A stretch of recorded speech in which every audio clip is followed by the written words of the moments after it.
Welcome to life learning point by Ashish Raj में आप लोगों का स्वागत है।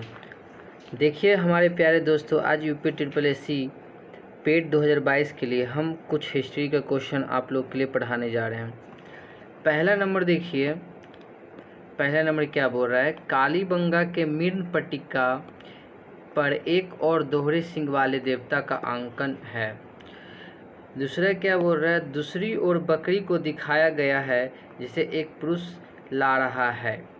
तीसरा देखिए, सिंधु सभ्यता में मातृ देवी की उपासना सर्वाधिक प्रचलित थी। चौथा देखिए, मिस्र की सभ्यता का विकास नील नदी की द्रोणी में हुआ। नेक्स्ट देखिए, मिस्र को नील नदी का उपहार कहा जाता है क्योंकि इस नदी के अभाव में यह भूभाग रेगिस्तान होता है। नेक्स्ट देखिए, सुमेरिया सभ्यता के लोग प्राचीन विश्व के प्रथम लिपि आविष्कर्ता थे। नेक्स्ट देखिए, सुमेरिया की क्यूनिफॉर्म लिपि को सामान्यतः प्राचीनतम लिपि माना जाता है। सिंधु सभ्यता की लिपि भावचित्रात्मक थी। यह लिपि दाएं से बाएं ओर लिखी जाती है। अब आ गया प्रमुख धातु एवं प्राप्ति स्थल। तो इसको गौर से देखिएगा, कच्चा माल और कच्चा माल का स्थल क्या है ये देखिएगा गौर से। तांबा खेतरी राजस्थान एवं बलूचिस्तान में तांबा का होता है। लाजवर्द कहाँ होता है, वदखजा अफ़गानिस्तान में होता है। फिरोजा टीन ईरान में है। और यहाँ बोल रहा है चांदी राजस्थान की जावर एवं अजमेर खानों से अफ़गानिस्तान एवं ईरान। सीसा का बोल रहा है अफ़गानिस्तान में। शिलाजीत हिमालय गोमेद गुजरात। अब देखिए वैदिक संस्कृति में आइए। आर्य संस्कृत भाषा का शब्द है जिसका शाब्दिक अर्थ श्रेष्ठ या कुलीन है। क्वालिसिकाय संस्कृति में आर्य शब्द का अर्थ है एक उत्तम व्यक्ति। वेद चार हैं।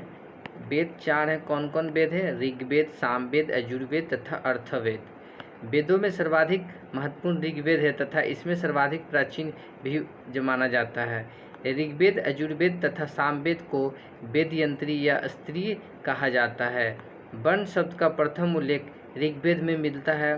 प्रारंभ में हम 3 वर्णों का उल्लेख पाते हैं, ब्रह्म, क्षत्र तथा विश्व। ऋग्वेद के 10वें मंडल के पुरुष सूक्त में सर्वप्रथम शुद्ध शब्द मिलता है। देखिए फ्रेंड्स, अब हम लोग आते हैं नेक्स्ट में। नेक्स्ट देखिए, यह चारों वर्णों की उत्पत्ति एक विराट पुरुष के विभिन्न अंगों से बताई गई है। अथर्ववेद में औषधियों का भी वर्णन है। ऋग्वेद में ईश्वर महिमा देवताओं की स्तुति।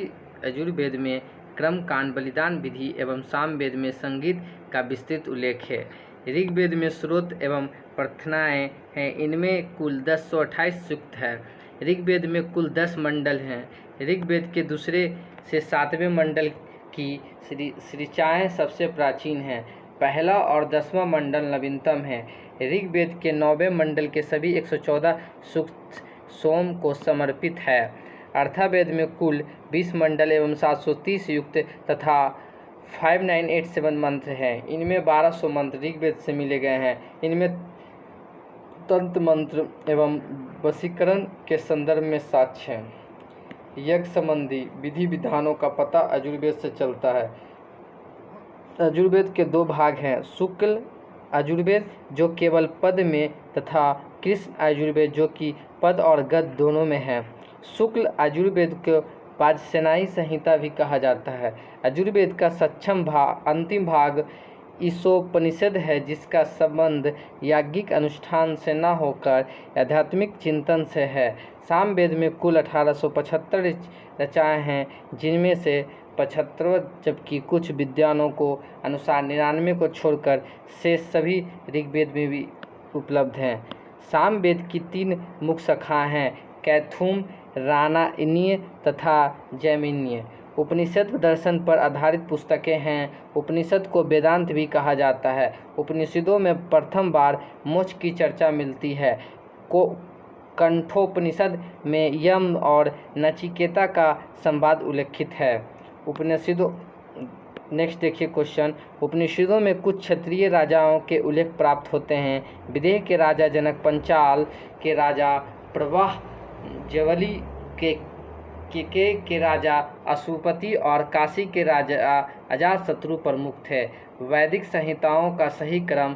वैदिक संहिताएं ब्राह्मण, आरण्य, उपनिषद। सिंधु नदी का ऋग्वैदिक काल में सर्वाधिक महत्व था, इसी कारण इसका उल्लेख ऋग्वेद में सर्वाधिक हुआ है। सरस्वती ऋग्वैदिक आर्यों की सर्वाधिक पवित्र नदी थी। सरस्वती माँ देवी तम्मा एवं नंदी तम्मा कहा गया। ऋग्वेद में उल्लिखित कुंभा, काबुल, कुमरी, कुरम, गोमती, गोमल एवं सुवस्तु, स्वात नदियाँ अफगानिस्तान में बहती थी। नेक्स्ट देखिए हमारे प्यारे दोस्तों, कालीबंगा के मीन पट्टिका पर एक और दोहरे सिंह वाले देवता का अंकन है।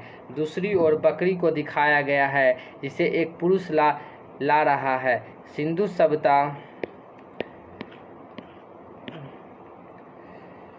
सभ्यता में मातृ देवी की उपासना सर्वाधिक प्रचलित थी। मिस्र की सभ्यता का विकास नील नदी की द्रोणी में हुआ। मिस्र को नील नदी का उपहार कहा जाता है क्योंकि इस नदी के अभाव में भूभाग रेगिस्तान होता है।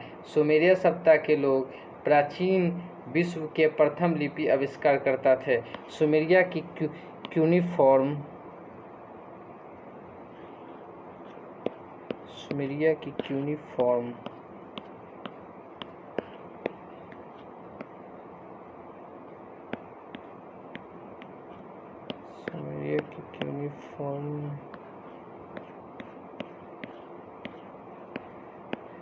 देखिए हमारे प्यारे दोस्तों, हम आप लोग को बताने जा रहे हैं ऋग्वैदिक नदियाँ और आधुनिक नाम बताने जा रहे हैं। अब देखिए, दृष्टि, चितंग या घग्गर, शतुद्री सतलज नदी के पास है। परुष्णी रावी नदी के पास है। कुंभा, काबुल, बितस्ता, झेलम नदी, अस्किनी, चिनाब नदी, विपाशा, ब्यास, गोमती, गोमल, कुर्मी, कुरम, सदानीरा, गंडक, सुवास्तु, स्वात नदी।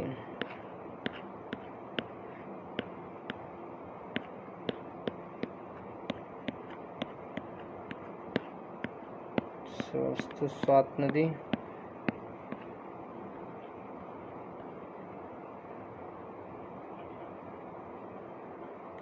देखिए हमारे प्यारे दोस्तों, ऋग्वैदिक आर्यों के परिजनों में यदु, दुच्छ, पुरु, अनु, तुर्वसु शामिल थे। ऋग्वैदिक में उल्लिखित यव शब्द का जौ से तदर्थम स्थापित किया गया। वैदिक काल में सभा एवं समिति नामक दो स्थायी राजा की निरंकुशता पर नियंत्रण रखती थी। सभा श्रेष्ठ एवं समान लोगों की संस्था थी, जबकि समिति समान जनता का प्रतिनिधित्व करती है। अर्थवेद में सभा और समिति को प्रजापति की दो पुत्रियां कहा गया है। ऋग्वेद में इंद्र का वर्णन सर्वाधिक पृथ्वी देवता के रूप में किया जाता है, जिसे 250 सूक्त समर्पित हैं। ऋग्वेद में अग्नि को 200 सूक्त समर्पित हैं और वह इस काल का दूसरा सर्वाधिक महत्वपूर्ण देवता है। तीसरा स्थान वरुण का है, जो समुद्र का देवता एवं श्रुत का नियामक माना जाता है। गायत्री मंत्र ऋग्वेद में उल्लेखित है, इसके रचनाकार विश्वामित्र हैं। गायत्री मंत्र का उल्लेख ऋग्वेद के तीसरे मंडल में है। पुराणों की संख्या 18 है। पुराणों की रचना लोमहर्ष ऋषि तथा उनके पुत्र उग्रश्रवा द्वारा की गई थी। पुराणों में भविष्यत काल शैली में कलयुग के राजाओं का विवरण मिलता है। सत्यमेव जयते तथा मुंडकोपनिषद से लिया गया है, जिसका अर्थ सत्य की ही विजय होती है। यह भारत के राजची पर भी अंकित है। ऐतरेय तथा कौशितकी ऋग्वेद के दो ब्राह्मण ग्रंथ है। वैदिक काल में गाय को अघन्या न मारे जाने योग्य कहा जाता है। बौद्ध धर्म, गौतम बुद्ध जीवनी एवं शिक्षाएं। गौतम बुद्ध का जन्म कपिलवस्तु के निकट लुम्बिनी में 563 ईस्वी पूर्व में हुआ था। बुद्ध के पिता सुधोन शाक्यगण के प्रधान थे तथा माता माया देवी कोलिय गणराज कोलिय वंश की कन्या थी। गौतम बुद्ध बचपन में सिद्धार्थ के नाम से जाने जाते थे। 29 वर्ष की अवस्था में उन्होंने गृह त्याग दिया, जिसे बौद्ध ग्रंथों में महाविनिष्क्रमण की संज्ञा दी गई। मौर्य वंशीय शासक अशोक के रुक्मिणीदेयी अभिलेख से सूचना मिलती है कि शाक्यमुनि बुद्ध का जन्म लुम्बिनी में हुआ था। महात्मा बुद्ध ने अपना पहला उपदेश सारनाथ में दिया। इस प्रथम उपदेश को धम्मचक्र प्रवर्तन कहा जाता है। महात्मा बुद्ध ने मल्ल गणराज्य की राजधानी कुशीनारा में 483 ईसा पूर्व में 80 वर्ष की अवस्था में शरीर त्याग दिया। बौद्ध ग्रंथों में इसे महापरिनिर्वाण कहा जाता है। 6 वर्षों की कठिन साधना के पश्चात 35 वर्ष की अवस्था में वैशाख पूर्णिमा की रात्रि को एक पीतल के वृक्ष के नीचे गौतम को ज्ञान प्राप्त हुआ। ज्ञान प्राप्ति के बाद यह बुद्ध कहलाए। बुद्ध के सबसे अधिक श्री कौशल राज्य में हुए थे। महात्मा बुद्ध वत्सराज उदयन के शासन काल में कौशाम्बी आए थे। प्रथम बौद्ध संहिता। प्रथम बौद्ध परिषद बुद्ध की मृत्यु के तत्काल बाद राजगिरी की सप्तपर्णी गुफा में हुई। अजातशत्रु महात्मा बुद्ध के समकालीन शासक थे। प्रथम बौद्ध संहिता की स्थापना महाकश्यप ने की।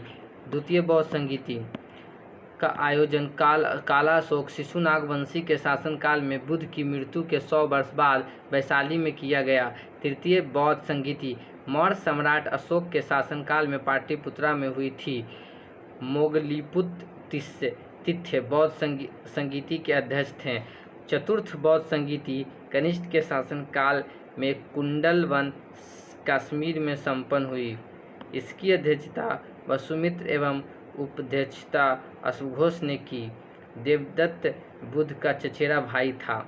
अब देखिए फ्रेंड्स, यहाँ पे क्या दिखाया जा रहा है। बौद्ध संभाएं, ये सभा हो गया, ये समय हो गया, ये स्थान हो गया, ये अध्यक्ष हो गया, ये राजा हो गया।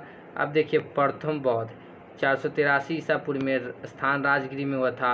अध्यक्ष महाकश्यप थे, राजा थे अजातशत्रु। संगीति पूर्व या महाकश्यप। द्वितीय बौद्ध देखिए क्या 383 ईसा पूर्व वैशाली में शुभकामी कालाशोक संगीति पूर्व। तृतीय बौद्ध देखिए 247 ईसा पूर्व में पाटलिपुत्रा में हुआ था। मोगलीपुत्र के समय में अशोक था, संगीति पूर्व था। चौथी बौद्ध की प्रथम कुंडलवन में विश्वामित्र कनिष्ठ था। देवदत्त पहले उनका अनुगत बना और फिर उनका विरोधी बन गया। सर्वप्रथम बुद्ध ने जिन 4 आर्य संतों का उपदेश दिया वे इस प्रकार हैं: दुख समुदाय, दुख निरोध तथा दुख निरोधाम्नि प्रतिपदा। अब देखिए बुद्ध के जीवन से समृद्ध पत्रिक घटना देखिए और प्रतीक देखिए। जन्म कमल व साढ़, महाभिनिष्क्रमण घोड़ा, निवारण पीपल बोधि वृक्ष, महापरिनिर्वाण स्तूप।